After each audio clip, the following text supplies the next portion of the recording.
Hello everyone, welcome back to SFDC Ninja, and today I am back with one more interesting trigger scenario. So without any delay, let's get started.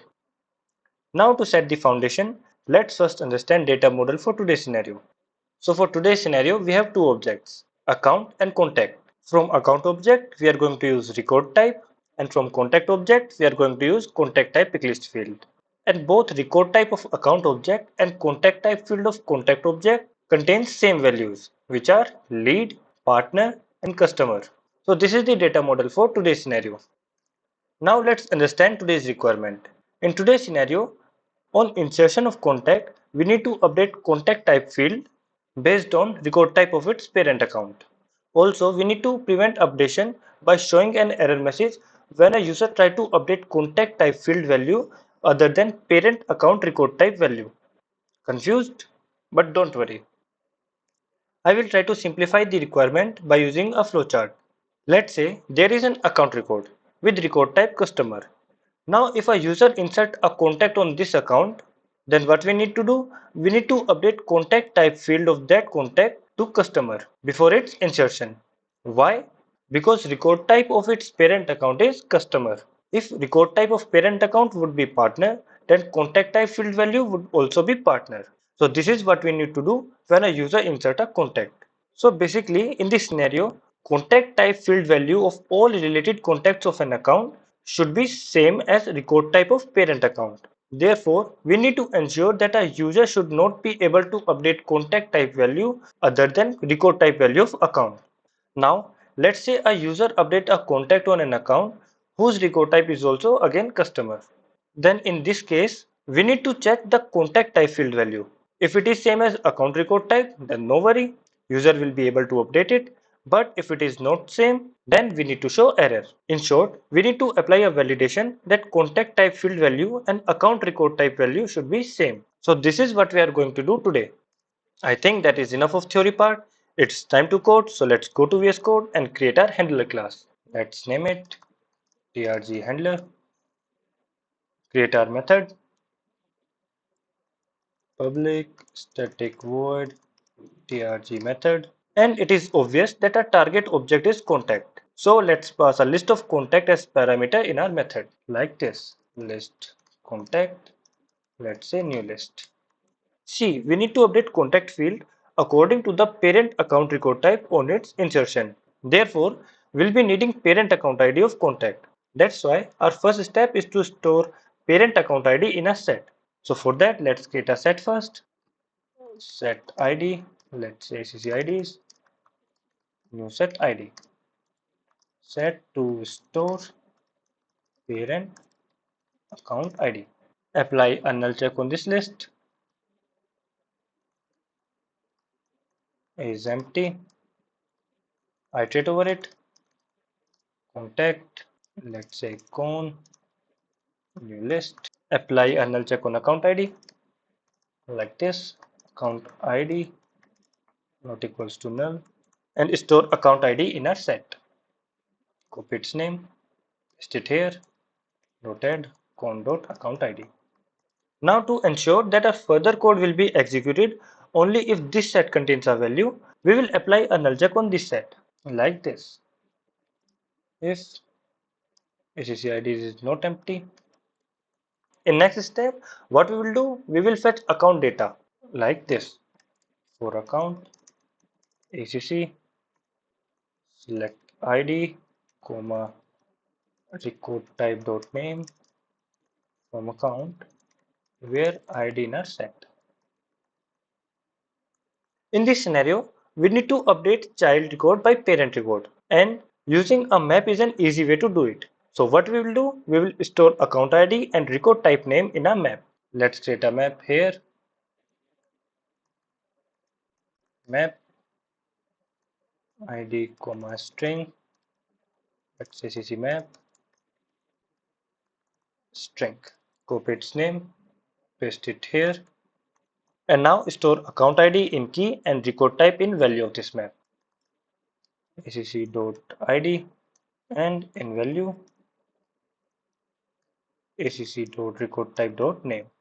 Now we have that data on which we need to apply checks. Our next step is to update contact type field on contact. So again apply a null check on this list. Dot is empty and iterate over it. Con obj. Basically in this list we will pass trigger.new from our trigger. So this list is equal to trigger.new. See, we need to check record type name of account which is present in our map. Therefore, what we will do? We will store record type name in a string variable like this. String account record type. Acc map dot get con obj dot account id. Here we are using get method to fetch record type name. Basically, get method returns the value to which the specified key is mapped. And in this case, we are passing contact account ID as key and it is returning value, which is record type name to the corresponding ID. Apply a null check on this variable. If account record type not equals to null.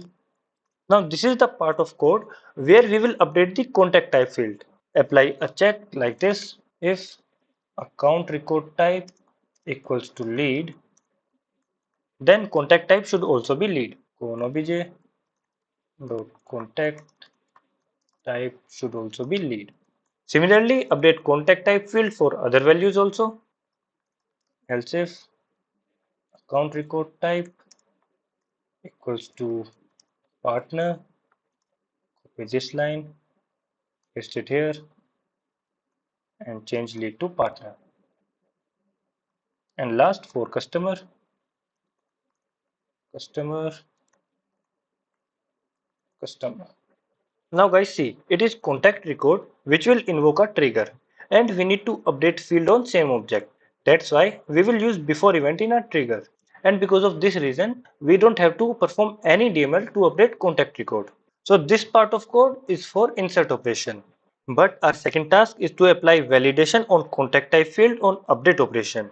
Therefore, first we will pass another parameter in our method map id contact, let's say old map, and in this map we will pass trigger.oldMap from our trigger, which will be used to check old values of contact type field. And there is also one thing to ensure that this part of code will run only on insert operation. We will add another condition inside this if and old map equals to null. Why we are using this condition here? Because we will pass null in this map when we call this method from a trigger on insert operation. So this part is for insert and for update we will use else here like this. Apply a null check on this list.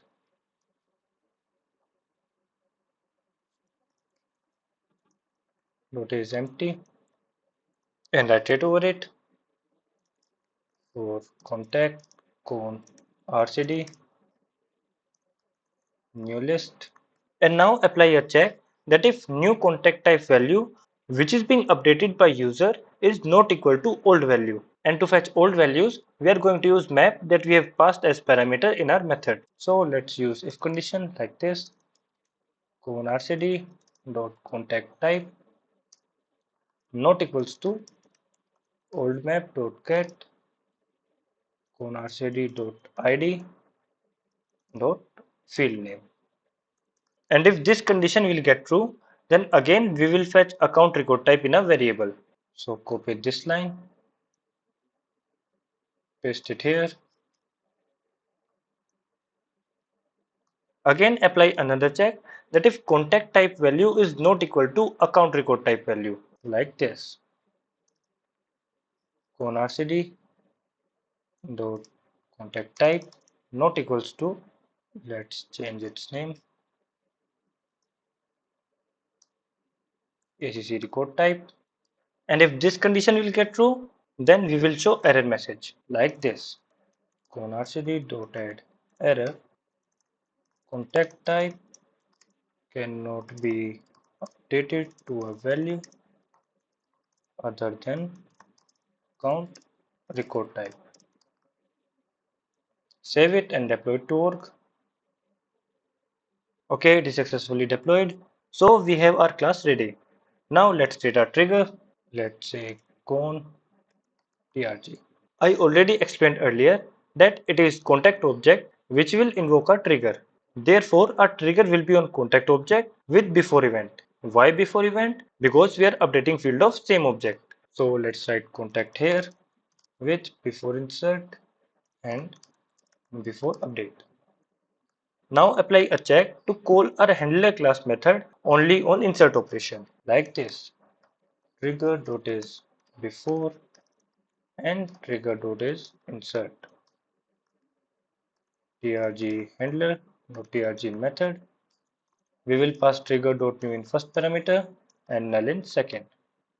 Similarly, for update operation, if trigger.is before and trigger.is update, copy this line, paste it here, but in second parameter we will pass trigger.oldman. Save it and deploy to org. It is successfully deployed. Now we have our trigger ready. Now it's time to test our code. So let's go to our org. Let's create an account. Let's select record type partner. Test record type. Save it. Let's create a related contact. Test contact. Now if our trigger is working fine, then value in contact type field of this contact should be partner. So let's check. See, it is showing partner, which is correct. Let's try to update this value to any other value. Save it. It is showing error, which means our trigger is working fine.